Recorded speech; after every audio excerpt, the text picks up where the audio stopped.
Sai Satcharita, Chapter 26. Stories of 1. Bhaktapant, 2. Harishchandra Pitale, 3. Gopal Ambedkar. Preliminary. All the things that we see in the universe are nothing but a play of Maya, the creative power of the Lord. These things do not really exist. What really exists is the Absolute. Just as we mistake a rope or a garland for a serpent on account of darkness, we always see the phenomena, that is, things, as they outwardly appear and not the phenomenon which underlies all the visible things. It is only the Sadguru who opens the eyes of our understanding and enables us to see the things in their true light and not as they appear. Let us therefore worship the Sadguru and pray to him to give us the true vision, which is nothing but God vision. Inner worship. Hemat Pant has given us a novel form of worship. Let us see, he says, use water in the form of tears of joy to wash the Sadguru's feet. Let us besmear his body with sandal paste of pure love. Let us cover his body with the cloth of true faith. Let us offer 8 lotuses in the form of our 8 sattvic emotions and fruit in the form of our concentrated mind. Let us apply to his head the bukha, black powder in the form of devotion, and tie the waistband of bhakti and place our head at his feet. After decorating the Sadguru with all the ornamentation this way, let us offer ourselves to him and wave chamar of devotion to ward off heat.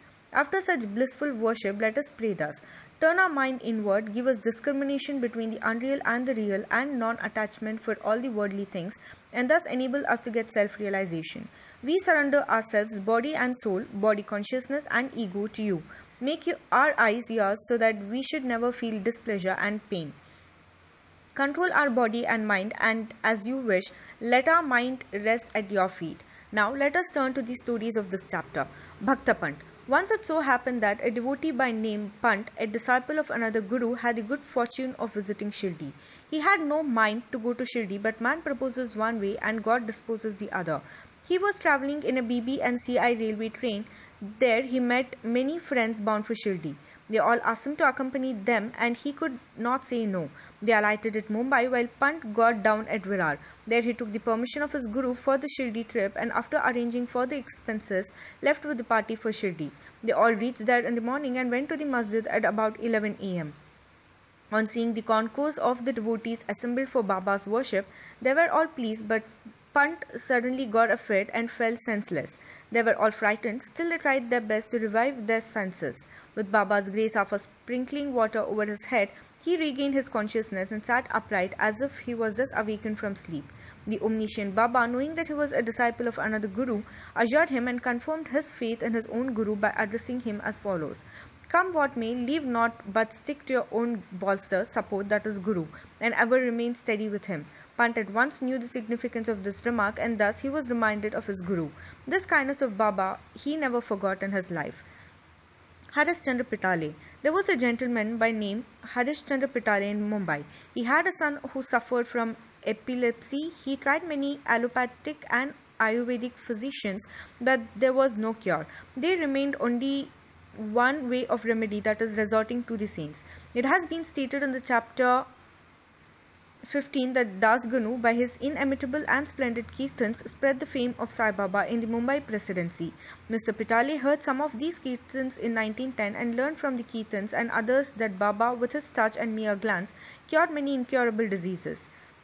Then a desire arose in his mind to see Sai Baba. Making all preparations and taking offerings and fruit baskets, Mr. Pitale came to Shirdi with wife and children. He then went to the masjid with them, prostrated himself before Baba and placed his sick son at Baba's feet. No sooner did Baba see the child than an untoward thing happened. The son immediately rolled his eyes and fell down senseless. His mouth began to foam and his whole body began to perspire profusely, and it seemed as if he was breathing his last.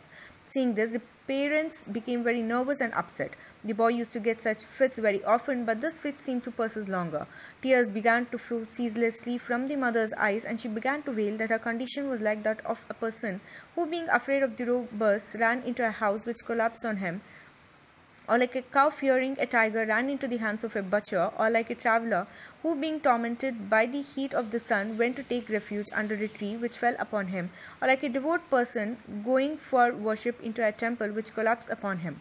Baba comforted his, saying, "Do not wail like this, wait a bit, have patience, take the boy to your lodgings, he will come to the senses within half an hour." They did as directed by Baba and found that his words came true. As he was taken into the Wada, the boy recovered, and all the Pitali family and others were very happy, and all their doubts disappeared. Then Mr. Pitale went with his wife to see Baba and prostrated himself before him, very humbly and respectfully, and sat champing his legs and mentally thanking Baba for his kind help. Baba then smilingly said, "Have not all your thoughts, doubts, and apprehensions come down now? Hari, Lord, will protect him. Who has got faith and patience?" Mr. Pitali was a rich and well-to-do gentleman. He distributed sweetmeats on a large scale and offered to Baba excellent fruits and pan, betel leaves. Mrs. Pitali was a very pious lady, simple, loving, and faithful. She used to sit near the post gazing at Baba with tears of joy flowing down from her eyes. Seeing her amicable and loving nature, Baba was much pleased with her. Like God, saints are always dependent on their devotees who surrender and worship them with their heart and soul. After passing some happy days in Baba's company, the Pitali family came to the masjid to take Baba's leave to depart. Baba gave them udi and blessings and called Mr. Pitali close to him and said, "Bapu had given you rupees 2 before, now I give you rupees 3. Keep these in your shrine for worship and you will be benefited." Mr. Pitali accepted these as prasad, prostrated himself again before Baba and prayed for his blessings. A thought arose in his mind that as this was his first visit to Shirdi, he could not understand what Baba meant when he said he had given rupees 2 previously. He was curious to have the mystery solved, but Baba kept silent. When Mr. Pitali returned to Mumbai, he narrated to his old mother all that had happened at Shirdi and the mystery about Baba's giving him rupees 2 earlier.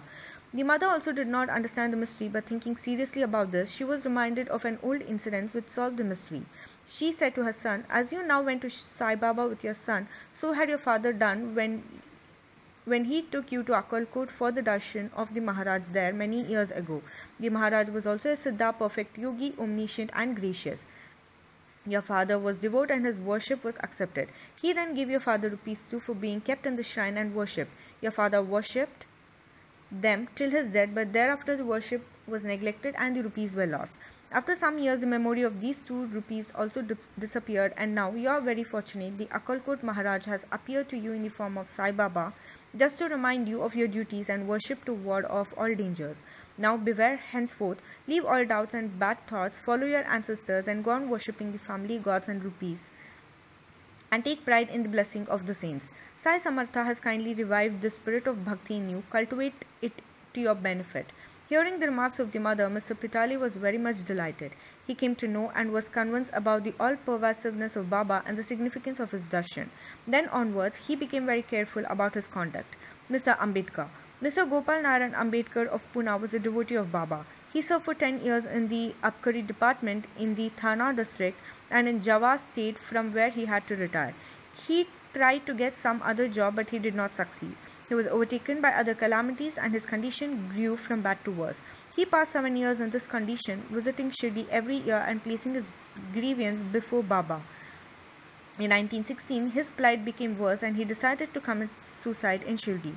So he came there with his wife and stayed for 2 months. One night, while sitting in a bullock cart in front of Dikshit Wada, he resolved to end his life by throwing himself into a well close by. But Baba wished to do something else. A few places from this place there was a hotel, and its proprietor, Mr. Sagun, a devotee of Baba, came out and accosted him thus: "Did you ever read Akalkot Maharaj's life?" Ambedkar took this book from Shagun and began to read it.